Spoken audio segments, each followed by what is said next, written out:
On this election day, House Speaker Nancy Pelosi is back in Washington after the brutal attack on her husband.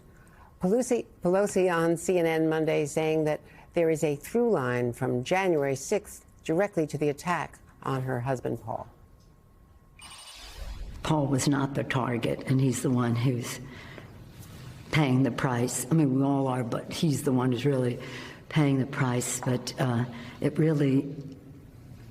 it's really sad because it is a flame that was fueled by misinformation and all the rest of that, which is most unfortunate. It has no place in our democracy.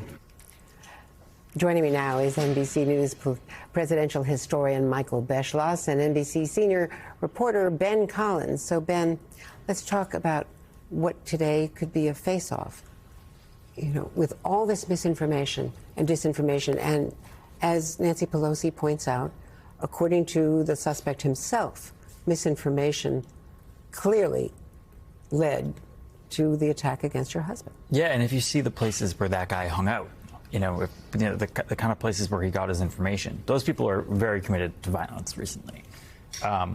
If you see them actually today, they talk about, maybe vote if you want to, but, the real solution is the revolution, which is what that guy said while in the House, and said it to the police. That's the big worry here, is that there is a sizable chunk of the pro-Trump electorate that has given up on voting, and they just assume that their vote is being sent away. Like, I've been on these forums all morning. The conspiracy theories are so vast. They believe that people in, for example, nursing homes are having their votes changed, things like that. Just incredible lies, mostly pushed from this propaganda film, 2,000 Mules. We had the Republican candidate in New Hampshire pushing the litter box canard. Yes, it's children totally, in schools exactly were having right. to use kitty litter boxes. Yeah, it's absurd. And it comes from this much larger myth-making apparatus that exists walled off from the rest of society, basically. But if it's big enough, it can influence an election, and that's what we're seeing recently in the last couple of years. And Michael Beschloss, NBC News, is reporting there are election deniers on the ballot in 45 states, 45 out of 50 states.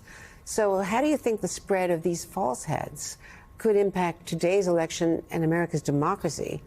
And many of them are running for Secretary of State or governor, who will decide on the Electoral College, in 2024.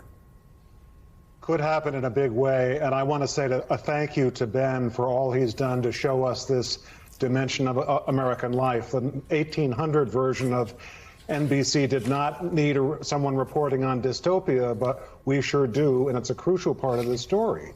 Because, throughout American history, there have been assassination attempts and hostage-taking attempts, both of which may have led to the attack on Paul Pelosi, which was really for Nancy Pelosi a few days ago, but they did not have what we have now, which is instant social media, so that people can get in touch with each other instantly and aggravate each other and coordinate and plot in a way that was impossible for most of American history. So, Andrea, you're asking about election deniers and what makes today different from, I think, all other election days, which is that for most of American history, in most cases, we have had faith that the winners would be installed in office and the losers would not. And that if there was an extremely rare case of vote fraud, and it really has been rare in American history, it would be investigated and there would be a consensus. We do not have the same confidence today about what is happening this day. And Michael, in that very emotional interview, a rare emotional interview with Nancy Pelosi, Anderson Cooper asked Pelosi about her own political future. Let's take a listen to what she said. Have you made a decision in your mind, whatever that decision might be? Well, I have to say my decision will be affected about what happened the last week or two. Will your decision be impacted by the attack in any way? Yes.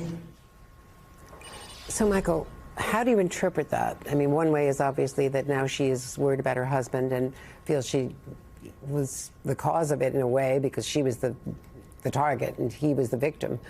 Another way is later in the interview, she talks about the need to fight for democracy, and she was the only one who could pull that off. Well, what I hope she is saying is that this is a woman who loves her husband and is heartsick not only that he has been injured, but he was injured by someone who was intending to injure or kidnap her or do something worse. What I hope it does not mean, and knowing her, I think it does not mean, is that people should think that if they don't like what a political leader is doing, they should try this sort of attack. Because you go through American history, that does not happen. Leaders should be undeterred. Our democracy should not be hostage to some person that Ben is seeing on the internet who's muttering threats into the night. Well, thanks to you, Michael, and let me add my thanks to Ben, because your work is just extraordinary and invaluable to both of you. Absolutely.